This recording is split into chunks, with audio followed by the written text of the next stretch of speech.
Hello friends, आप सुन रहे हैं SM स्टूडियो, जहां मिलती है रिबॉर्न, लव, रिवेंज और ज़िंदगी के अनकहे सच से जुड़ी कहानियां। अगर आपको कहानियां सुनना पसंद है तो प्लीज़ सब्सक्राइब करें, लाइक करें और कमेंट करना ना भूलें। आइए हम कहानी शुरू करते हैं। सबसे बड़ी बहन यून को यह सुनकर अभी भी कुछ भावनाएं महसूस हुई कि उसकी छोटी बहन को एक अच्छे विश्वविद्यालय में दाखिला मिल गया है। जहां तक यू की बात है, उन्होंने भी यह उम्मीद नहीं की थी कि उनकी साली और उसका साथी दोनों विश्वविद्यालय में प्रवेश लेंगे। इसके अलावा इस बार जियाक्सियाओ को देखकर वह इतनी नाटकीय रूप से बदल गई थी कि वह उसे पहचान ही नहीं पाया। अब भी पहले जितनी सुंदर, बहुत अधिक रचित, उसकी पूरी आभा भी उन विद्वान बुद्धिजीवियों जैसी हो गई थी। पिछले कुछ वर्षों में ग्रामीण इलाकों में जीवन ने उसके साथ अच्छा व्यवहार किया था। वह धूप से काली नहीं हुई थी। हालांकि जीजा यू ने 2 बार और नजर डाली, लेकिन जल्द ही उसकी नजर पति पर चली गई। यह स्पष्ट था कि उनकी त्वचा का रंग बिल्कुल अलग नहीं था। उसने गाड़ियां चलाईं और फिर भी सूरज के संपर्क में रहा, फिर भी अंधेरा हो गया। यह आदमी शादी के बाद उसका जीजा था। मैंने सुना है कि पति ट्रैक्टर चला सकता है। झाओ तियानले अभी भी कुछ हद तक विनम्र था, लेकिन उसने दूसरे भाई यून से पहले ही जान लिया था कि यह बहनोई एक ट्रक ड्राइवर था जो दूर दूर तक यात्रा करता था। ड्राइवर बनना विशेष रूप से लोकप्रिय था, और वह अपने क्षेत्रीय ज्ञान का उपयोग कुछ अतिरिक्त पैसे कमाने के लिए कर सकता था। मैं ट्रैक्टर चला सकता हूँ। सबसे बड़ी बहन यून और यून शियाओक्सियाओ ने बात करना शुरू किया। उन्होंने जियाओक्सियाओ से ग्रामीण जीवन के बारे में कई बातें पूछी। बस सती बहन का रिश्ता निभाना है। और जियाओक्सियाओ को यह महसूस नहीं हुआ कि इस बड़ी बहन को महिला सहायक किरदार बहुत पसंद था। आखिरकार वह एक महिला सहायक पात्र नहीं थी, क्या वह थी? शादीशुदा होने के बावजूद उसके बच्चे भी हैं, फिर भी वह संभवतः अपनी बहन के पास नहीं रह सकती, जो वर्षों से वापस नहीं आई है। जीजा जी एक ड्राइवर होने के नाते कह सकते हैं कि उन्होंने वेतन के साथ साथ कुछ अतिरिक्त नकदी भी अर्जित की, यहाँ तक कि उन्हें कुछ मांगी हुई वस्तुएं भी मिल गईं। लेकिन महिला सहायक पात्र से प्राप्त पत्रों से उन्हें सबसे बड़ी बहन यून से महिला सहायक पात्र के बीच कोई पत्राचार नहीं मिला। हालांकि महिला सहायक पात्र ग्रामीण इलाकों में अपने समय के दौरान वापस नहीं लौटी थी, लेकिन उसने उनके पत्रों का निपटान नहीं किया। इसके बजाय उसने उन्हें बड़े करीने से उन मूनकेक टिन में पैक कर दिया। जब जियाओक्सियाओ कमरे की सफाई कर रही थी तभी उसने उन्हें पाया। उसने जानबूझकर उन पत्रों को देखा था जो महिला सहायक पात्र के परिवार ने उसे लिखे थे। लेकिन शियाओक्सियाओ महिला सहायक पात्र के परिवार को अच्छी तरह से नहीं जानता था और उनके असली इरादों को समझ नहीं सका। वास्तव में उन्हें एक एक करके पढ़ना शुरू करने से पहले उसने खुद से संघर्ष किया। शुरुआत में जब महिला सहायक पात्र ग्रामीण इलाकों में गई तो सबसे बड़ी बहन यून ने 2 पत्र लिखे थे, लेकिन उसके बाद कोई और संपर्क नहीं हुआ। इसके विपरीत सेकंड ब्रदर यून ने महिला सहायक पात्र को शायद अपनी भड़ास निकालने के लिए काफी पत्र लिखे थे, लेकिन किसी भी तरह उन्होंने काफी पत्र लिखे। सबसे बड़ी बहन यून अपनी छोटी बहन के दूर के रवैये को कैसे महसूस नहीं कर सकती थी। डर है कि वह फिर कभी उसे प्यार से बड़ी बहन नहीं कहेगी। यदि वह ग्रामीण इलाकों में जाने के निर्णय से अनभिज्ञ होने का दावा करती तो यह असंभव होता। वो कुछ जानती थी, लेकिन उसने इसके बारे में बात नहीं की। सच कहूं तो उसे कुछ ईर्ष्या हो रही थी कि छोटी बहन को उनके माता पिता का स्नेह मिला। वो समझ सकती थी कि माता पिता बेटों का पक्ष लेते हैं, लेकिन दोनों बेटियां होते हुए भी उन्होंने छोटी बहन के साथ इतना बेहतर व्यवहार क्यों किया? असमान स्नेह से उत्पन्न होने वाले कलह की जड़ यही थी। बड़ी बहन, आपने कॉलेज प्रवेश परीक्षा क्यों नहीं दी? आप हमेशा से पढ़ाती रही हैं, और यदि आपने परीक्षा दी होती तो आपको निश्चित रूप से प्रवेश मिल गया होता। यह वास्तव में अफसोस की बात है, युन जियाक्सियाओ ने खेद व्यक्त करते हुए कहा। झाओ तियानलेई यू शियाओक्सियाओ के करीबी व्यक्ति के रूप में अपनी पत्नी के स्वर से किसी के प्रति उसके रवैये को समझ सकते थे। ऐसा लगता था कि यह बड़ी बहन कोई मित्रता करने वाली नहीं है। इसलिए उन्होंने परिवहन टीम में आगामी कटौती के बारे में कुछ भी उल्लेख करने की जहमत नहीं उठाई। लेकिन एक ट्रक ड्राइवर के रूप में दूसरे पक्ष को शायद इसके बारे में कुछ कुछ पता था। सबसे बड़ी बहन यून की मुस्कान उसके चेहरे पर टिकने के लिए संघर्ष कर रही थी। यह वास्तव में काफी अफसोसजनक है। उसने विषय बदल दिया। छोटी बहन, तुमने किस विषय के लिए आवेदन किया था? कंप्यूटर विज्ञान, और मैं विदेशी भाषाओं में काफी अच्छा हूं, इसलिए मैं उन्हें एक साथ अध्ययन करने की योजना बना रहा हूं। अगर मुझे मौका मिलता है तो मैं मास्टर डिग्री हासिल करने की भी योजना बना रहा हूं। स्नातक होने के बाद मैं विश्वविद्यालय में रह सकता हूं और पढ़ा सकता हूं। सप्ताह में केवल 3 या 4 कक्षाएं, यह काफी आरामदायक और आरामदायक होगा। सबसे बड़ी बहन यून ने अपनी हथेलियां कसकर भींच ली। एक विश्वविद्यालय शिक्षक के उच्च वेतन का उल्लेख नहीं करना, और वास्तव में, जैसा कि छोटी बहन ने कहा, उनके प्राथमिक विद्यालय के विपरीत, जहां उनके पास हर दिन कई कक्षाएं होती हैं, सप्ताह में केवल कुछ कक्षाएं होती हैं। सप्ताह के अंत तक कम से कम 1 दर्जन कक्षाएं होती हैं, और अक्सर उनका गला घोंट दिया जाता है। जैसे कि यून जियाओक्सियाओ ने सबसे बड़ी बहन यून की प्रतिक्रिया नहीं देखी, उसने कहा, सबसे बड़ी बहन, तुम मेरे विचार के बारे में क्या सोचती हो? सबसे बड़ी बहन यून ने मुस्कुराते हुए कहा, बेशक यह अच्छा है। विश्वविद्यालय के शिक्षकों के लिए यह आसान है, और उन्हें सर्दी और गर्मी की छुट्टियां मिलती हैं। शिक्षकों के बीच वेतन भी सबसे अधिक है। मैंने दा बाओ और जियो बाओ के लिए भी इसके बारे में सोचा।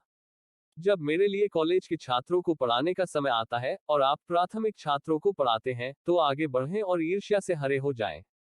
दूसरा भाई यूं भी अपने 3 बच्चों को लेने गया। दूसरी भाभी यूं काम के बाद तक नहीं आ पाएंगी। यह आपकी छोटी चाची है, नमस्ते कहो।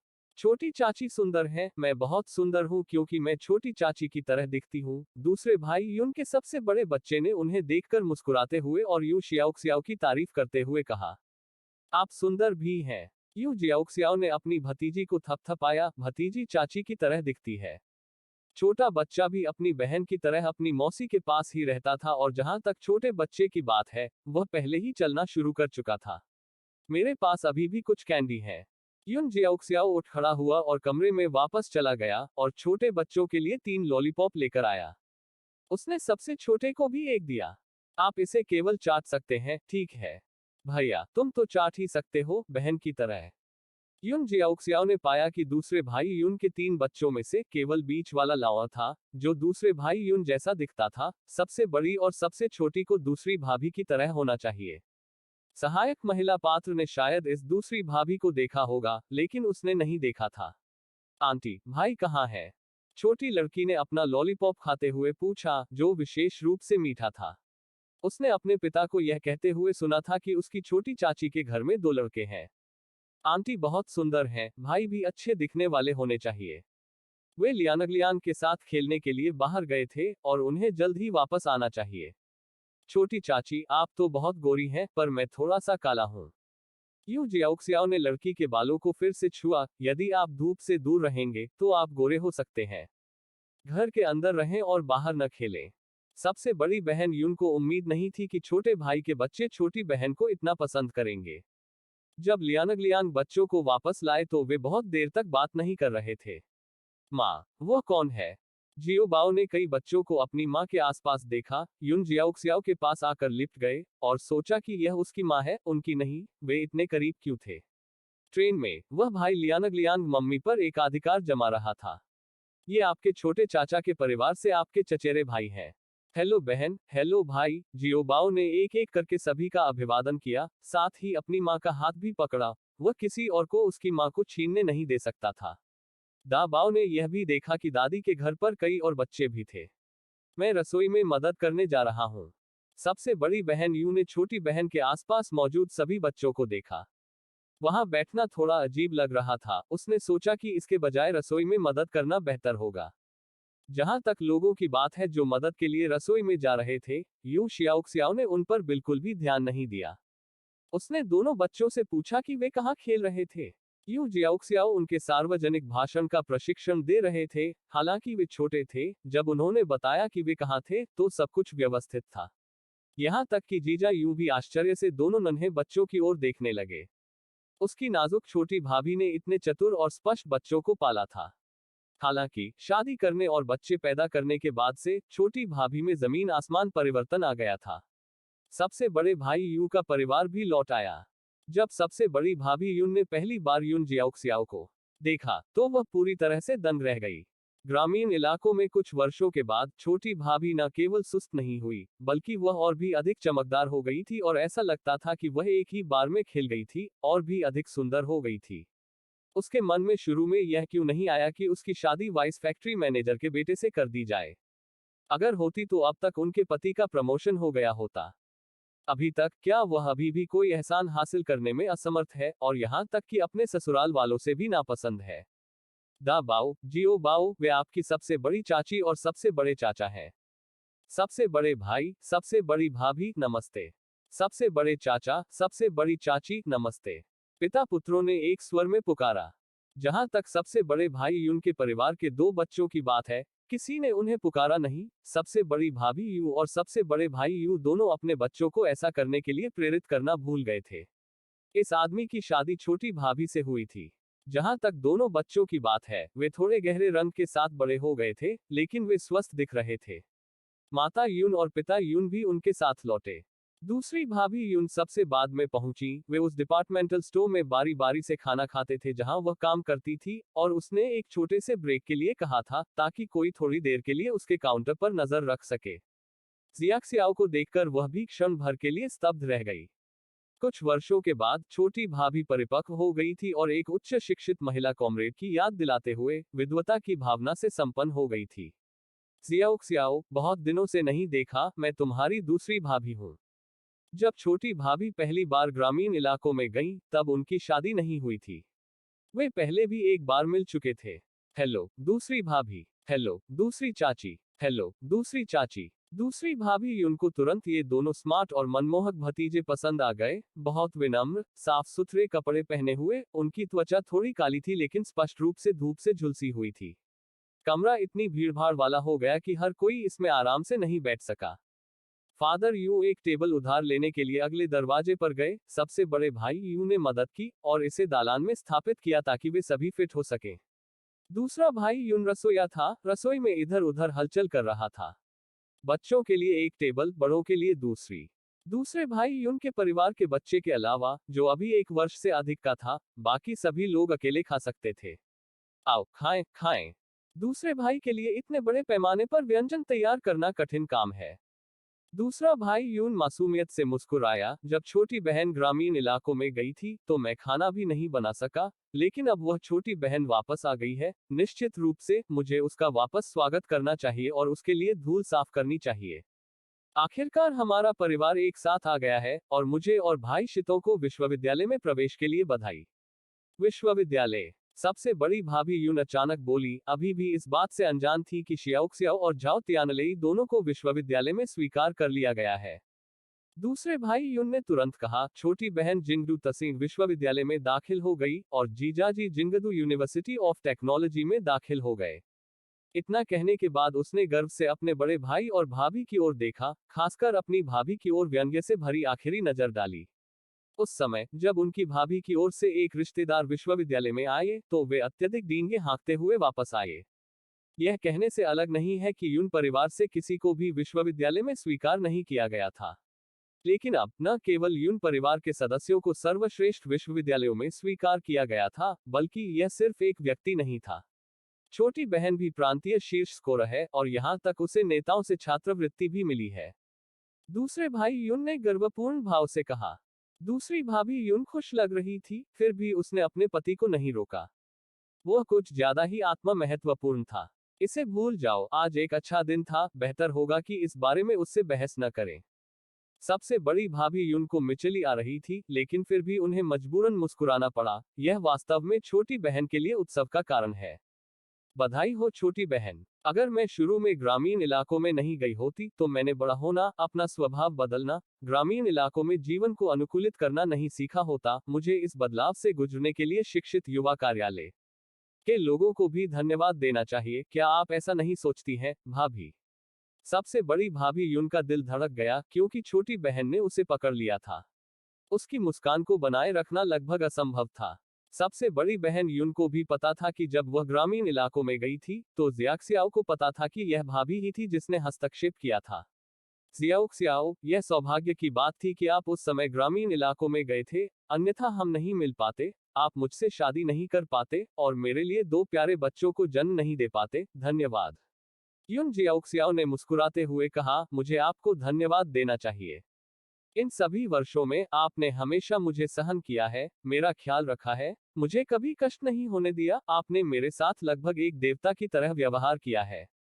दूसरा भाई यून इस बात को लेकर कुछ उलझन में था कि वे अचानक यह सब क्यों ला रहे हैं। क्या यह विश्वविद्यालय में प्रवेश के बारे में नहीं होना चाहिए था? पहली बार जब मैंने तुम्हें देखा तो मुझे आश्चर्य हुआ कि यह देवी कौन थी, और फिर मैंने देवी से शादी कर ली। मैं तुम्हें कष्ट सहता कैसे देख सकता हूँ। दंपति ने निसंकोच एक दूसरे के साथ मीठी मीठी बातें की। इससे कुछ लोगों के चेहरे बदल गए। अगर छोटी बहन ने इतना अच्छा किया तो उसे पिछली 2 बार दाखिला क्यों नहीं मिला? सबसे बड़ी भाभी यून पूछने के अलावा कुछ नहीं कर सकी। सबसे बड़ी भाभी, आप शायद नहीं जानती, बहुत से लोग दूसरों के प्रवेश नोटिस चुरा लेते हैं। जियाओ के प्रवेश नोटिस में देरी हो गई थी, इसलिए जब मैं शहर गया तो अंदाजा लगाओ क्या। दूसरे भाई यूं ने पदभार संभाला। क्या हुआ? ठीक है, मैंने सुना है कि किसी ने लोगों के प्रवेश नोटिस चुरा लिए हैं और उन्हें बेच दिया है, और मुझे संदेह है कि जियाक्सियाओ को उसका प्रवेश पत्र पहले ही मिल गया था, जिसे किसी ने बेच दिया होगा। मैंने ऐसा सोचा था, अन्यथा छोटी बहन इस बार प्रांत की शीर्ष विद्वान बनने के लिए इतना अधिक अंक कैसे प्राप्त कर पाती? उसकी रैंकिंग पिछली बार थोड़ी कम थी, लेकिन बहुत अधिक नहीं। जो लोग विश्वविद्यालय में भाग लेने के लिए दूसरों का रूप धारण करते हैं, वे सबसे बुरे होते हैं, जैसे कि सीवा में चूहे, पूरी तरह से घृणित। इन शब्दों पर कुछ चेहरे बदल गए, लेकिन दूसरे भाई यू को इसकी परवाह नहीं थी। छोटी बहन, तुम्हें मेरे द्वारा बनाई गई सिग्नेचर डिश जरूर आजमानी चाहिए। जरूर। भाई बहनों ने बातें की और एक साथ खाना खाया। किसी और को एक शब्द भी नहीं मिल सका। अपने छोटे बेटे को खिलाने के बाद दूसरी भाभी यून ने उसे खेलने दिया और जल्दी से खाना शुरू कर दिया। अपने बर्तन नीचे रखकर बड़ी भाभी यून और बड़ी बहन यून सफाई करने लगी। छोटी बहन, क्या तुम कल जा रही हो? माँ यून और पिता यून ने यून जियाक्सियाओ की ओर देखा, जिन्होंने कहा, स्कूल शुरू हो रहा है, हम देरी नहीं कर सकते, और स्लीपर ट्रेन टिकट खरीदना मुश्किल है। हमने ट्रेन से उतरने के तुरंत बाद कैपिटल सिटी के लिए कल के टिकट खरीदे। पिछले कुछ वर्षों में यहाँ कुछ बदलाव हुए हैं। दूसरे भाई को आपको ठीक से घुमाने दें। उसने इस महीने कोई छुट्टी नहीं ली है, वह आप लोगों का स्वागत करने और फिर आपको घुमाने के लिए इंतजार कर रहा है। पिछले कुछ महीनों में पत्रों और पार्सल के आदान प्रदान के साथ दूसरी भाभी यून को अपने पति की प्यारी बहन से प्यार हो गया, और वास्तव में यह सच था। उसके पति ने वास्तव में इस महीने अपनी छुट्टी शुरू नहीं की थी। आमतौर पर उन्हें सप्ताह में 1 दिन की छुट्टी मिलती थी, और उनके सरकारी रेस्तरां ने छुट्टी के कार्यक्रम को बदल दिया था। इसका मतलब है दूसरे भाई को फिर से परेशान करना। दूसरे भाई यून ने अपना हाथ लहराया। कोई परेशानी नहीं, कोई परेशानी नहीं। सबसे बड़े भाई यून ने भी देखा कि छोटी बहन उससे काफी दूर थी, मिलने पर केवल उसे बुलाती थी और फिर बाद में सहज बातचीत करती थी। उनकी भावनाएं कुछ जटिल थीं। अब उस छोटी बहन को जिंगडू तसिंग विश्वविद्यालय में दाखिला मिल गया था, और वे दोनों विश्वविद्यालय शिक्षित थे। उनका परिवार अच्छा चल रहा था, लेकिन क्या भविष्य में उनकी तुलना छोटी बहन के परिवार से की जा सकती थी? उसके ग्रेड अच्छे थे और इस बात की बहुत अधिक संभावना थी कि वह कैपिटल सिटी में रहकर काम करेगी। वह राजधानी शहर की निवासी भी बन सकती है। वह निश्चित रूप से उनके वर्तमान स्थान से बेहतर होगा। उसने यह भी देखा कि छोटी बहन को उसकी पत्नी से कुछ शिकायतें थीं।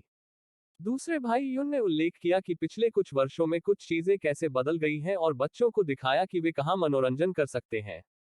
जरूर, मैंने दोनों भाइयों को उस जगह पर ले जाने की भी योजना बनाई है जहां मैं पला बड़ा हूं। सबसे बड़ी भाभी यून और सबसे बड़ी बहन यून ने रसोई की सफाई पूरी की और बाहर आई, और भाई बहनों को उत्साहपूर्वक बातें करते हुए सुना। अभी अंधेरा नहीं हुआ है, क्या हम बाहर घूमने चले? जरूर। सबसे बड़ी बहन यून ने बच्चों को अपने साथ वापस ले जाने का सुझाव दिया। माँ यू और पिता यू ने उसे नहीं रोका। सबसे बड़ी भाभी यून ने भी जाने का फैसला किया। सबसे बड़े भाई यून और 2 छोटे बच्चों को अपने साथ घर से खींच लिया। उन्हें भी किसी ने नहीं रोका। दूसरी भाभी यून ने भी अपने सबसे छोटे बेटे के साथ वापस जाने की योजना बनाई। दूसरी भाभी, 1 मिनट रुको। दूसरी भाभी यून रुकी और उसने देखा कि उसकी युवा भाभी कमरे में प्रवेश कर रही है, और जल्द ही कपड़े के टुकड़े में लिपटे एक जालीदार बैग के साथ बाहर आ रही है। यह छोटों के लिए है। दूसरी भाभी यून ने मना नहीं किया और मान गई। तो ठीक है, हम पहले वापस चलते हैं। वह बच्चों को लेकर चली गई, लेकिन दोनों बेटियां उसके साथ नहीं गईं। परिवार के खाना खाने के बाद वे सभी एक साथ बाहर निकले, जिन्हें अपार्टमेंट बिल्डिंग के अन्य निवासियों ने देखा। उन्होंने जियाक्सियाओ और झाओ तियानलेई को भी देखा। उन्होंने उन्हें खुले तौर पर और निर्भीक होकर देखा। बहुत से लोग पहले से ही जानते थे कि जियाक्सियाओ को जिंगडू तसिंग विश्वविद्यालय में भर्ती कराया गया था। कभी नहीं सोचा था कि शियाओक्सियाओ, वह लड़की, वास्तव में तसिंग विश्वविद्यालय में दाखिल हुई थी। हाँ, मैं शायद ही इस पर विश्वास कर सकता हूँ। और हमें विश्वास नहीं था कि वह ग्रामीण इलाकों में अच्छा जीवन जी पाएगी। क्या हमने जो लोग ग्रामीण इलाकों में जाते हैं उनके लिए कोई आसान जीवन नहीं है, लेकिन उसके हाथों को देखकर मैं कह सकता हूँ कि उसने ज्यादा काम नहीं किया, अन्यथा वे इतने गोरे नहीं होते। उसने एक अच्छे आदमी से शादी की होगी और इसके अलावा उसके माता पिता अक्सर उसे पार्सल भेजते हैं ताकि उसे खाने के लिए किसी चीज की कमी ना हो। कौन कहता है कि ग्रामीण इलाकों में जीवन कठिन है? अगर आपको वहां कोई ऐसा कर्मचारी मिल जाए जिसे भोजन के लिए राशन मिलता हो तो आपको परेशानी नहीं होगी। यह सच है। जियाओ क्सियाओ को पता नहीं था कि वे उसके बारे में चर्चा कर रहे थे। पिता यूं एक पोते का हाथ पकड़कर और दूसरी पोती का हाथ पकड़कर चल रहे थे। तुम जो भी खाना चाहो दादाजी तुम्हारे लिए खरीद लेंगे। जियो बाओ ने मना कर दिया, दादाजी हमारा भोजन से पेट भर गया है, भूख नहीं है। भूख नहीं है। लेकिन छोटी पोती ने इधर उधर देखा, दादाजी सोडा, मैं सोडा पीना चाहती हूँ। आपने अभी खाया, सोडा क्यों? दोनों छोटी लड़कियां हमेशा सोडा पीना और आइसक्रीम खाना पसंद करती थी। उधर दूसरी भाभी यून अपने बेटे को गोद में लेकर घर लौट आई। मेरी दो पोतियां कहाँ हैं? यह क्या है? दूसरी भाभी यून ने नेट बैग का निरीक्षण किया और उसे खोलकर देखा तो वह एकदम दंग रह गई। बेबी फॉर्मूला और दो पोशाकें। दूसरी भाभी यून की मां ने पोशाकें निकाली और उनकी जांच की, काफी सुंदर, ये पैटर्न आपके डिपार्टमेंट स्टोर में ये नहीं है ना? हम नहीं करते। यहाँ तक शिशु फॉर्मूला भी दुर्लभ है। उसकी जवान भाभी हमेशा सबसे अच्छी चीजें चुनती थी। और यह क्लिप, यह भी सुंदर है, ऐसा लगता है जैसे इसे विशेष रूप से खरीदा गया है। दूसरी भाभी यून की मां ने वस्तुओं को देखा, वह काफी हैरान थी। तुम्हारी भाभी देहात में गई थी ना? तो ये चीजें कहाँ से आईं? दूसरी भाभी यूं ने एक पल के लिए सोचा, मुझे यह सुनना याद है कि मेरे बहनोई पिछले साल एक लंबी यात्रा पर गए थे। अब कई लोग अपना खुद का व्यवसाय चला रहे हैं, मुझे लगता है कि वह व्यवसाय में चले गए होंगे। आप सचमुच किसी को कम नहीं आंक सकते। माँ, आप अभी तक नहीं जानती, मेरी छोटी भाभी कुछ और है। वह जिंगडू तसिंग यूनिवर्सिटी में दाखिल हुई और मेरे जीजाजी जिंगडू यूनिवर्सिटी ऑफ टेक्नोलॉजी में है। दूसरी भाभी यून की मां ने गहरी सांस लेते हुए कहा, ऐसे प्रतिष्ठित विश्वविद्यालयों में दाखिला लेने से उनकी नौकरी की नियुक्ति उन्हें उनके गृह क्षेत्र में वापस नहीं ले जाएगी, उनके जिंगडू में रहने की बहुत संभावना है। तब तक वे जिंगडू लोग होंगे। आप सभी को एक अच्छा रिश्ता बनाए रखना चाहिए, यह केवल छोटों के लिए फायदेमंद है और बिल्कुल भी हानिकारक नहीं है। बी के सेकंड भाभी यूं निश्चित रूप से यह जानती थी, इसलिए जब उसका पति जियाओक्सियाओ के लिए खड़ा हुआ तो उसने एक शब्द भी नहीं कहा। जब दूसरा भाई यून अपनी दो बेटियों के साथ वापस आया तो उस शाम जोड़े ने कुछ बात की। पत्नी, मेरे जीजाजी चाहते हैं कि मैं एक स्टोरफ्रंट खरीदूं ताकि हम खुद एक छोटा सा रेस्तरां खोल सकें। आप क्या सोचती हैं? क्या एक स्टोरफ्रंट खरीदें? दूसरी भाभी यूं एक पल के लिए चौंक गई। हाँ, अब शहर में बहुत सारे छोटे रेस्तरां हैं और मुझे नहीं पता कि राज्य के स्वामित्व वाला रेस्तरां कब बंद होगा। मेरे और पिताजी के लिए कमबैक सुनिश्चित करने के लिए स्टोरफ्रंट पहले ही खरीद लेना बेहतर है। इसके अलावा संपत्ति की कीमतें बढ़ रही हैं, जल्दी खरीदने का मतलब है पैसे बचाना। दूसरी भाभी यून ने तुरंत इस बात को पकड़ लिया और उन्हें इस बात की जानकारी थी। हालांकि बहुत से लोग व्यक्तियों को हेय दृष्टि से देखते हैं, सच तो यह है कि आजकल व्यक्तियों को भोजन कूपन की आवश्यकता नहीं है। चलो माँ और पिताजी के कमरे में इस पर चर्चा करते हैं। पत्नी, क्या हम सोने नहीं जा रहे हैं? ठीक है। चारों वयस्कों ने मामले पर चर्चा की और फिर सोने के लिए अपने अपने कमरे में चले गए। युन शियाओक्सियाओ ने छोटे बच्चों को बिस्तर पर लिटाया, जबकि झाओ तियानलेई लिविंग रूम में विभाजित छोटे कमरे में सोए। अगले दिन माँ यू घर पर दलिया बना रही थी और पिता यू बंस और तले हुए आटे की छड़ें खरीदने के लिए बाहर गए। उठो, नहाओ और नाश्ता करके आओ। तुम्हारे पिताजी ने तुम्हारे लिए तुम्हारी पसंदीदा तली हुई लोई खरीदी है। तले हुए आटे की छड़ें। मुझे यहाँ आए लगभग 1 साल हो गया है और मुझे नहीं लगता कि मैंने कभी तले हुए आटे के टुकड़े खाए हैं। यह बहुत ही आकर्षक व्यवहार है, छोटे बच्चों को मूर्ख बनाना आसान नहीं है। ठीक है, परिवार दलिया, बंस और तले हुए आटे की छड़ें खाने के लिए इकट्ठा हुआ। भोजन के बीच में दूसरा भाई यून आया। दूसरे भाई, क्या तुमने अभी तक खाना खाया है? हाँ, मेरे पास है। दो छोटी लड़कियां भी साथ आना चाहती थी, लेकिन दूसरे भाई यून ने उन्हें मना कर दिया था। हालांकि जब दोनों छोटे बच्चों ने अपनी छोटी चाची द्वारा उनके लिए खरीदी गई पोशाकें देखी, तो उन्होंने न केवल उन्हें जांचने के लिए अपने पास रखा बल्कि उन्हें पहनने पर जोर दिया। आज सुबह सुबह मेरे बेटे ने 1 कप पाउडर वाला दूध पिया और यह भी टिप्पणी की कि यह कितना स्वादिष्ट था। नाश्ता हो जाने के बाद यह देखकर कि पिता और माँ यून आज काम पर नहीं जा रहे थे, दूसरे भाई यून ने पूछा, माँ, पिताजी, आप आज काम नहीं कर रहे हैं? यह बेटा अपनी भलाई के लिए बहुत मुखर है। हमने एक दिन की छुट्टी ले ली। जैसे ही परिवार बाहर गया, उन्होंने काफी लोगों की ओर घूर कर देखा। छोटी बहन, तुमने फिर भी उनके लिए चीजें क्यों खरीदी? यू जियाओक्सियाओ ने मुस्कुराते हुए दूसरे भाई यू की ओर देखा। जब मैंने पोशाक देखी तो मुझे लगा कि यह उन पर सूट कर रही है। क्या यह बहुत छोटी नहीं है? नहीं, उन्होंने पोशाकें पकड़ ली और उन्हें तुरंत पहनना चाहते थे। एक लाल पोशाक और एक फूलों वाली पोशाक। मेरी पत्नी ने यहाँ तक कि यह शैली आपको डिपार्टमेंटल स्टोर में नहीं मिलेगी। इसके अलावा कपड़ा इतनी उच्च गुणवत्ता का है और कीमत बहुत अधिक होनी चाहिए, विशेष रूप से पाउडर वाले दूध का बड़ा डिब्बा। यह मेरे बेटे के लिए काफी समय तक चलेगा। इसके अलावा अब जब मेरी छोटी बहन और जीजाजी राजधानी शहर में पढ़ने जा रहे हैं, तो वे वही रहेंगे। उसके लिए यह महत्वपूर्ण है कि वह उनके साथ अच्छा व्यवहार करे। जहां तक उसकी अपनी छोटी बहन की बात है, उसने बिना किसी परवाह के उसके साथ अच्छा व्यवहार किया होगा। अब जब हम बड़े हो गए हैं, हम सभी की शादी हो चुकी है और हमारे बच्चे भी हैं। स्पष्ट रूप से कहें तो इतनी दूर होने के कारण वे हर कुछ वर्षों में केवल एक बार या शायद इससे भी अधिक समय तक वापस आ सकते हैं। दूर शादी करने का यही नतीजा होता है। उसने अपना मन बना लिया, वह अपनी 2 बेटियों की शादी दूर नहीं होने देंगे। आओ नौक विहार करें। दोनों छोटे बच्चे नौकायन के लिए बहुत उत्सुक थे। युन जियाओक्सियाओ किनारे पर खड़ा होकर उन्हें खेलते हुए देख रहा था। अब तक माँ यूं भी देख सकती थी कि यह दामाद कम बोलने वाला व्यक्ति था, लेकिन बच्चों की देखभाल में मददगार था। यह दामाद अपने पुराने समकक्ष से कहीं अधिक मेहनती था। हालांकि बड़ा दामाद एक ट्रक ड्राइवर था, लेकिन घर लौटने पर वह मूल रूप से घरेलू कामकाज के बारे में कुछ नहीं करता था। कल ही कहा गया था कि छोटे दामाद ने न केवल रसोई में मदद की, बल्कि कपड़े धोने में भी मदद की। उसने यह भी देखा कि यह दामाद उसकी छोटी बहन से बहुत प्यार करता था। लेकिन उसने कुछ और भी देखा। जब उकसाया गया, तो वह ऐसा व्यक्ति नहीं था जिसके साथ खिलवाड़ किया जाए। छोटी बहन, अगर यह पहले होता तो आप पहले ही मनोरंजन के लिए नाव पर चढ़ चुकी होती, उन्होंने कहा। युन जियाओक्सियाओ ने अपना गला साफ किया। अब चूंकि मेरी शादी हो चुकी है और मेरे बच्चे भी हैं, मुझे और अधिक स्थिर होने की जरूरत है और मैं बहुत अधिक लापरवाह नहीं हो सकती। मैं नहीं चाहती कि बच्चे यह सोचे कि मैं अभी भी छोटी हूँ। उनके शब्दों ने सीधे तौर पर दूसरे भाई युन को हंसाया। छोटी बहन, क्या आपको हमारी सबसे बड़ी बहन के साथ कुछ परेशानी है?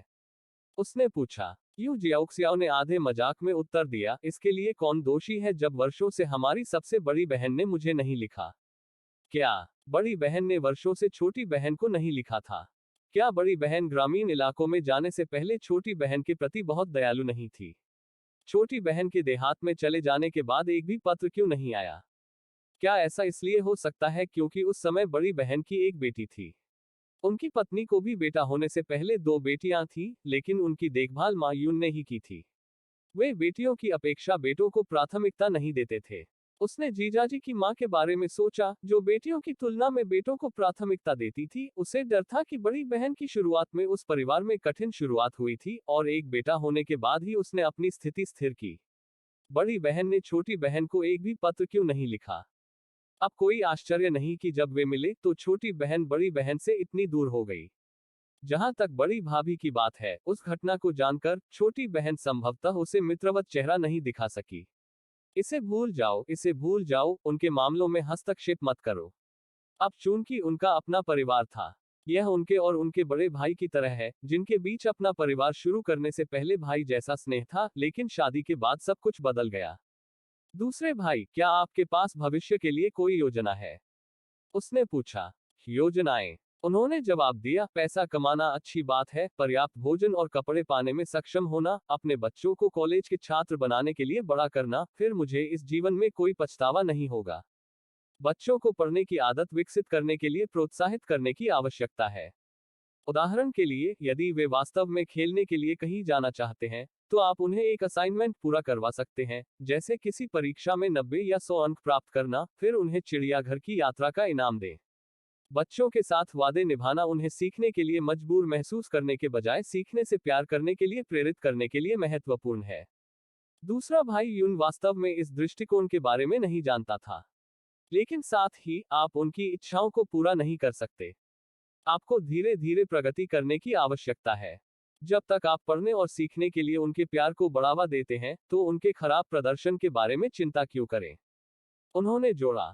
दूसरे भाई यू ने इस सलाह को स्वीकार किया। ठीक है, मैं इसे याद रखूंगा और आपकी दूसरी भाभी के साथ इस पर चर्चा करूंगा। नौकायन के बाद उन्होंने अन्य स्थानों का दौरा किया। उन्होंने बाहर एक छोटे से रेस्तरां में दोपहर का भोजन किया जो बिना टिकट और काफी स्वादिष्ट था। इससे दूसरा भाई यून तुरंत थोड़ा घबरा गया। ऐसा लग रहा था कि उसका जीजा सही कह रहा था। भले ही छोटे रेस्तरां को टिकट की आवश्यकता नहीं थी और स्वाद थोड़ा खराब था, फिर भी उन्होंने कई ग्राहकों को आकर्षित किया। यदि यह जारी रहा तो उनका राज्य संचालित रेस्तरां अंततः बंद हो जाएगा। अपने लिए एक बैकअप योजना ढूंढना अत्यावश्यक था।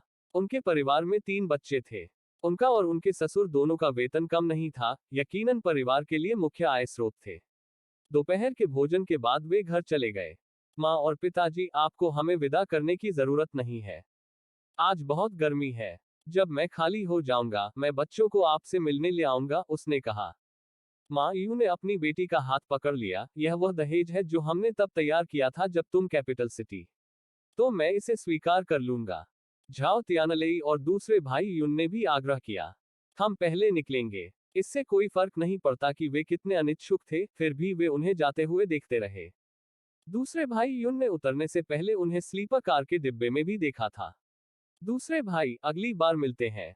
अंकल, अलविदा। अलविदा। ट्रेन धड़धड़ाते हुए दूर चली गई और दूसरे भाई युन ने उसे चलते हुए देखा। उसे यकीन नहीं था कि वे दोबारा कब मिलेंगे।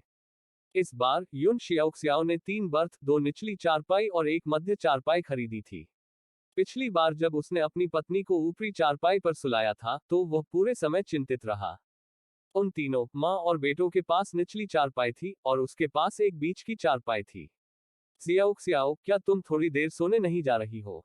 हालांकि शियाओक्सियाओ को बर्थ के प्रति कुछ नापसंदगी थी, फिर भी उसे ट्रेन में कई दिनों तक इसे सहना पड़ा। मुझे नींद नहीं आ रही। कोई जल्दी ही आने वाला है। फिलहाल इस छोटे से डिब्बे में सिर्फ उनका परिवार था। फिर मैं थोड़ा गर्म पानी लेने जाऊंगा। ठीक है। दोनों युवाओं ने जियाओक्सियाओ को एक किताब दी और उसे पढ़ने और समय बिताने के लिए कहा। जैसे ही अंधेरा होने वाला था, कोई और उनके डिब्बे में आया, एक युवा लड़की और एक बच्चे के साथ एक बूढ़ी औरत। अचानक उपलब्ध 6 चारपाइयों में से केवल एक ही रह गई। बूढ़ी औरत भी निचली चारपाई के बदले में एक निचली चारपाई लेना चाहती थी, लेकिन यह देखकर कि विरोधी पक्ष में 2 बच्चों वाली एक महिला कॉमरेड थी, उसके बगल में एक लंबा आदमी भी था, वह झिझक गई। वह बुजुर्ग थी और उनके साथ एक बच्चा भी था। क्या हम संभवतः आपकी निचली चारपाई के बदले में बदलाव कर सकते हैं? इससे पहले कि यू जियाओक्सियाओ जवाब दे पाता, झाओ तियानलेई ने इनकार कर दिया। नहीं, मेरी पत्नी ऊंचाई से डरती है। वो ऊंचाई से नहीं डरती थी, है ना? और साथ ही, उन्हें बुजुर्गों का सम्मान करना चाहिए और युवाओं की देखभाल करनी चाहिए। आंटी, यदि आपको वास्तव में निचली चारपाई की आवश्यकता है, तो आप अंतर का भुगतान करके किसी और के साथ टिकट का आदान प्रदान करने का प्रयास कर सकते हैं। जियाक्सियाओ ने अनिच्छा से सुझाव दिया। ऊपर चढ़ना नहीं चाहता था, लेकिन यह जानते हुए कि कोई उस छोटे मूल्य अंतर के लिए स्विच करने को तैयार हो सकता है। एक महिला कॉमरेड के रूप में, यदि आप आदान प्रदान नहीं करेंगी, तो न करें, बूढ़ी महिला ने जवाब दिया, इस बात से असंतुष्ट कि जियाओक्सियाओ अपनी सीट देकर बुजुर्गों के प्रति सम्मान नहीं दिखा रहा था। इस अभिव्यक्ति ने जियाक्सियाओ को भी थोड़ा क्रोधित कर दिया। क्या मुझे आपकी सेवाएं देनी चाहिए, फिर भी आप मुझे अपनी सीट न देने के लिए दोषी मानते हैं? तो फिर आपने सबसे पहले निचली चारपाई क्यों नहीं खरीदी? तीनों बर्थ की कीमतें अलग अलग हैं। उसके साथ परेशान मत हो, झाओ तियानलेई ने कहा। उसने बहुत से लोगों को बाहर बुढ़ापे का फायदा उठाते देखा था, उन्हें ऐसा क्यों करना चाहिए? निचली चारपाई की कीमत बीच वाली चारपाई से 10 युआन अधिक होती है। हमारा कोई पूर्व संबंध नहीं है, मैं आपसे यह अधिक महंगा निचला बंक क्यों बदलूं? क्या आप भी मेरे रिश्तेदार हैं, या मेरे माता पिता भी? मैं क्यों? मामले को नजरअंदाज करते हुए, जियाक्सियाओ ने ध्यान नहीं दिया, जबकि तियानलेई 3 डिब्बे वाला भोजन खरीदने गया। भाइयों ने भोजन में से एक साझा किया। जियाओक्सियाओ ने एक छोटा सा हिस्सा खाया और बाकी तियानलेई को चला गया। उन्हें खाते देखकर बुढ़िया ने डिब्बा बंद खाना खरीदने के लिए उकसाया, क्योंकि उसका पोता हंगामा करने लगा। कॉमरेड, क्या आप सभी एक परिवार हैं? आप सभी अच्छे दिखते हैं। उस युवा महिला कॉमरेड ने पूछा जो बुढ़िया के साथ उनके तंग डिब्बे में दाखिल हुई थी। बाहर अभी भी उजाला था और दादी और बच्चा जा चुके थे। क्या हम एक जैसे नहीं दिखते? युवा कॉमरेड ने सिर हिलाया। नहीं, आप मेरी उम्र के बारे में देखते हैं। ओह, मैं इस साल 18 साल का हूँ, हाल ही में स्नातक हुआ हूँ, विश्वविद्यालय में भाग लेने के लिए कैपिटल सिटी जा रहा हूँ। समान आयु। सहायक महिला पात्र की उम्र लगभग 25 वर्ष होगी। हम कैपिटल सिटी यूनिवर्सिटी भी जा रहे हैं। वे भी यूनिवर्सिटी जा रहे थे। दीदी, आप कौन से स्कूल में जाएंगी? मैं कैपिटल सिटी यूनिवर्सिटी में दाखिल हो गई। मेरे माता पिता मेरे साथ जाना चाहते थे, लेकिन हमारे जाने से एक दिन पहले घर पर कुछ समस्या आ गई, इसलिए मुझे अकेले जाना पड़ा। उसने उन्हें नहीं बताया था। जाने से पहले उसके माता पिता ने उसे बार बार याद दिलाया था। यूं जियाओक्सियाओ ने भी मुस्कुराते हुए कहा, फिर हम भविष्य में पड़ोसी होंगे। पड़ोसी। महिला कॉमरेड तुरंत पकड़ में नहीं आई। वह पहले कभी कैपिटल सिटी नहीं गई थी और उसे नहीं पता था कि तसिंग यूनिवर्सिटी और कैपिटल सिटी यूनिवर्सिटी एक दूसरे के ठीक बगल में है। मैंने सुना है कि तसिंग यूनिवर्सिटी कैपिटल सिटी यूनिवर्सिटी के ठीक बगल में है, क्या वो पड़ोसी नहीं है? महिला की आंखों में तुरंत चमक आ गई, अब उसे संदर्भ समझ में आया। दरअसल वह नहीं जानती थी क्योंकि यह कैपिटल सिटी की उसकी पहली यात्रा थी। मुझे प्रवेश पत्र काफी देर से मिला। यह मेरे होमरूम शिक्षक थे जिन्होंने मुझे कैपिटल सिटी यूनिवर्सिटी के लिए प्रयास करने का सुझाव दिया था। अप्रत्याशित रूप से मैं वास्तव में इसमें शामिल हो गया। इतना कहने के बाद वह अपना परिचय देने लगी। दीदी, मेरा नाम डू रुओ है। मैं यू शियाओक्सियाओ हूँ। अपना परिचय देने के बाद दादी पोता लौट आए। छोटा लड़का अभी भी शोर मचा रहा था, डिब्बा बंद खाना मिलने के बाद भी शांत नहीं हुआ। उन्होंने डिब्बे के बाहर जगह घेर ली और अपना खाना खाते रहे। क्या आप एक सेब चाहते हैं? एक सेब। डू रुओ मना करना चाहता था, उस समय सेब दुर्लभ थे। एक सेब। फिर भी यून जियाओक्सियाओ ने उसके लिए एक चौथाई सेब काटा, बाकी को उसके 4 लोगों के परिवार के बीच बांट दिया गया। दादी, मुझे भी एक सेब चाहिए, मुझे एक सेब चाहिए। पिछली बार जब वे दादी और पोते से मिले थे, तो बुढ़िया विनम्र थी, बच्चा उपद्रव नहीं करता था और मीठी मीठी बातें भी करता था। बुढ़िया ने अपने पोते को यह कहते हुए शांत करने की कोशिश की, आपके पास सेब है, उन्हें अपने पास क्यों रखें? आप मेरे लिए कौन है? क्या मैं आपको जानता हूँ? हमारे बारे में शिकायत करते हुए, क्या आप भी शिकायत करते हैं जब डिपार्टमेंट स्टोर के लोग ऐसा करते हैं? आप उनसे क्यों नहीं पूछते? क्या उसे अब भी लगता था कि वह एक आसान लक्ष्य थी? यदि आप एक चाहते हैं, तो वे प्रत्येक 5 युआन है, खरीदना चाहते हैं या नहीं? युन शियाओक्सियाओ द्वारा इस कीमत को खारिज करने के बाद उसने बुढ़िया पर कोई ध्यान देना बंद कर दिया। क्या आप ट्रेन में कोई दृश्य उत्पन्न नहीं करना चाहते थे? बुढ़िया शोर मचा रहे छोटे लड़के को शांत कर रही थी। इसे जारी रखो और मैं तुम्हें बाहर फेंक दूंगा, समझे? झाओ तियानलेई ने गंभीर दृष्टि से उनकी ओर देखा। जब यह आदमी बोला तो उसके स्वर में एक धार थी। छोटे लड़के ने तुरंत अपना मुंह बंद कर लिया और अधिक परेशानी पैदा करने की हिम्मत नहीं की। हम एक सैन्य परिवार हैं, क्या आप हमारे साथ ऐसा व्यवहार करते हैं? बूढ़ी औरत ने यून शियाओक्सियाओ की ओर घूर कर देखा, यह विश्वास करते हुए कि यह महिला ही थी जिसने उस आदमी को उनके साथ इस तरह का व्यवहार करने के लिए प्रोत्साहित किया था। अतीत में, जब भी वह बाहर जाती थी और उस लाइन को छोड़ती थी, लोग उनके प्रति देखभाल और उत्साह दिखाते थे। तो फिर आप वास्तव में अपने बेटे को अपमानित कर रहे हैं, अपने पोते और खुद दोनों को भी बदनामी दे रहे हैं। यू जियाओक्सियाओ दूसरी महिला को समायोजित करने वाला नहीं था। सैन्य लोग कई लोगों के दिलों में नायक थे, लेकिन कुछ दूसरों पर बोझ थे। उस टिप्पणी के साथ बुढ़िया जवाब देना चाहती थी लेकिन किसी तरह अवाक रह गई। डू रुओ ने बाहर से इसकी प्रशंसा की, यह जानते हुए कि अगर वह अपने स्थान पर होती, तो वह उस बूढ़ी महिला के सामने पीछे हट जाती। जैसे ही बाहर अंधेरा हुआ, सभी लोग सोने के लिए अपनी अपनी चारपाई पर लौट आए। झाओ तियानलेई बीच की चारपाई पर थे, उनके बच्चे उनके नीचे थे, युन शियाओक्सियाओ निचली चारपाई पर उनके सामने थे, दादी और पोते ठीक सामने बीच की चारपाई पर थे, और डू रुओ ऊपरी चारपाई पर थे।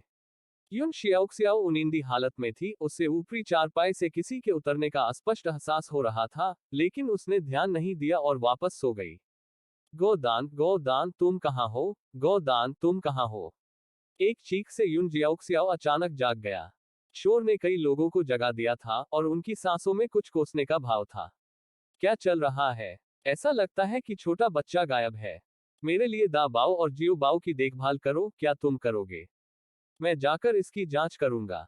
किसी बच्चे का अपहरण करने के लिए स्लीपर कारों में आने की हिम्मत किसकी होगी? अपने परिवार में 2 बच्चों के साथ झाओ तियानले अधिक सतर्क था। कई बार ट्रेन से यात्रा करने के बाद वह जानता था कि यह बहुत सुरक्षित नहीं है, खासतौर पर इसलिए क्योंकि अब वह अपने साथ काफी रकम ले जा रहा था। दरअसल झाओ तियानले पिछले साल कमाए गए सारे पैसे अपने साथ लाए थे। उन्होंने कैपिटल सिटी में एक घर खरीदने की योजना बनाई और उन्हें 2 बच्चों की कॉलेज ट्यूशन के लिए भुगतान करना था। जब वे कॉलेज गए तो न केवल ट्यूशन फीस नहीं थी, बल्कि स्कूल ने सब्सिडी भी दी। सिस्टर यू, क्या ऐसे लोग हैं जो ट्रेन में बच्चों का अपहरण करते हैं? युन जियाओक्सियाओ ने सिर हिलाया। न केवल बच्चों का अपहरण करने वाले, बल्कि महिलाओं का अपहरण करने वालों के लिए भी, खासकर अकेले यात्रा करने वाली महिला साथियों के लिए, खतरा हर जगह है। डू रुओ पूरी तरह से चौंक गया। मैं कल रात बहुत अच्छी तरह सोया और वास्तव में मुझे इस सब के बारे में कोई जानकारी नहीं थी। पहली बार इतनी दूर यात्रा कर रहे हो? डू रुओ ने सिर हिलाया। हाँ। तो फिर मैं तुम्हें बताता हूँ कि अपहरण होने से कैसे बचा जाए। युन जियाओक्सियाओ ने डू रुओ को समझाना शुरू किया। अजनबी, जिन लोगों को आप नहीं जानते हैं, बूढ़े या जवान को कम मत आंकिए। यदि आप अकेले यात्रा कर रहे हैं तो अपनी सहानुभूति को दूर रखें, अन्यथा यह बूढ़े या जवान द्वारा धोखा दिया जा सकता है। ऐसी जगह ले जाया जा सकता है जहां कुछ लोग हों और साथ काम करने वाले सहयोगियों द्वारा अपहरण कर लिया जाए। इसके अलावा खान पान, अजनबियों से कुछ भी खाने पीने की चीज स्वीकार न करें। किसी को नहीं पता कि इसमें कुछ डाला गया है या नहीं। डू रुओ भयभीत था। क्या यह सचमुच इतना गंभीर है? क्या आपको लगता है कि बाहरी दुनिया बहुत खतरनाक है? डू रुओ ने छोटे खरगोश की तरह सिर हिलाया। हाँ, मुझे लगता है कि यह बहुत खतरनाक है। जब आप बाहर हो तो अधिक सतर्क और सतर्क रहें। दा बाओ और जियो बाओ भी उठे और बाथरूम जाना चाहते थे, लेकिन चून की पिताजी वापस नहीं आए थे, इसलिए उन्होंने उसे रोकने की कोशिश की। पिताजी, आप उन्हें शौचालय में ले जाएं। दा बाओ का चेहरा लाल हो रहा है। इस टिप्पणी ने तुरंत दा बाओ का चेहरा और भी लाल कर दिया। माँ झाओ तियानलेई दोनों भाइयों को शौचालय में ले गया। जब वे वापस आए तो यू शियाओक्सियाओ ने डू रुओ को एक साथ बाथरूम में जाने के लिए आमंत्रित किया। उसमें से अब भी बदबू आ रही थी, लेकिन वे उसे रोक नहीं सके। क्या उन्हें वह व्यक्ति मिल गया? झाओ तियानलेई उस बिस्तर पर बैठ गए जहां उनके बेटे थे और सवाल का जवाब दिया। उन्हें अभी तक वह व्यक्ति नहीं मिला है, लेकिन इसने ट्रेन कंडक्टर को चिंतित कर दिया है और परिवहन पुलिस ने जांच शुरू कर दी है। उस बूढ़ी महिला ने यहां तक कि वह एक सैन्य परिवार की सदस्य है, जिससे ट्रेन स्टाफ और भी सतर्क हो गया। भले ही वे स्टेशन पर पहुंचे और उन्हें वह व्यक्ति न मिले, वे किसी को भी ट्रेन से उतरने नहीं देंगे। अंततः छोटा लड़का एक नायलॉन बैग में बंधा हुआ पाया गया। बुढ़िया आई, पार्सल उठाया और बिना कुछ कहे चली गई। वह मिल गया। हाँ, वह मिल गया। उसे थोड़ी तकलीफ हुई। वह ट्रेन के मेडिकल रूम में है। किसी भी आकस्मिक स्थिति से डर लगता है। हालांकि एक बार जब उनकी दादी और पोते चले गए तो उनके पक्ष में चीजें काफी हद तक शांत हो गई। बीच में एक अन्य व्यक्ति, एक पुरुष कॉमरेड, युन शियाओक्सियाओ और डू रुओ के बराबर आया। घूरते रहो और मैं तुम्हारी आंखें निकाल लूंगा। झाओ तियानलेई की धमकी भरी आवाज उस आदमी के पीछे से उठी। वह लगातार अपनी पत्नी को देख रहा था और झाओ ने इसे सजावट की तरह माना। वह आदमी एकदम से चौंक गया, लेकिन उसने अपनी खोजी निगाहें भी हटा ली और आगे देखने की हिम्मत नहीं की। वह महसूस कर सकता था कि दूसरा व्यक्ति वास्तव में उसके साथ शारीरिक व्यवहार करना चाहता था। तब डू रुओ को एहसास हुआ कि यह जीजाजी बहन युन और उनके परिवार के प्रति बहुत दयालु थे, लेकिन बाहरी लोगों के प्रति कोई मुस्कुराहट नहीं दिखाते थे। इस समय पुरुष कॉमरेड ने अपना सामान नीचे रख दिया और फिर गलियारे में बेंच पर बैठ गया और आगे आने की हिम्मत नहीं कर रहा था। उसने बस महिला कॉमरेड पर अतिरिक्त नजर डाली और वह आदमी इतना खूंखार हो गया। वह सुंदर थी और वह एक नजर भी नहीं देख सका। यात्रा अपेक्षाकृत सुरक्षित थी। कई दिनों तक ट्रेन में बैठने के बाद वे अंततः राजधानी शहर पहुंचे। युन शियाओक्सियाओ ने एक बैकपैक ले रखा था और एक बच्चे को हाथ से पकड़ रखा था। झाओ तियानलेई ने दोनों हाथों से सामान उठाया था, और जहां तक रुओ की बात है, उसने भी सामान का एक टुकड़ा उठाया और अपनी पीठ पर अपना सामान लेकर ट्रेन से उतर गई।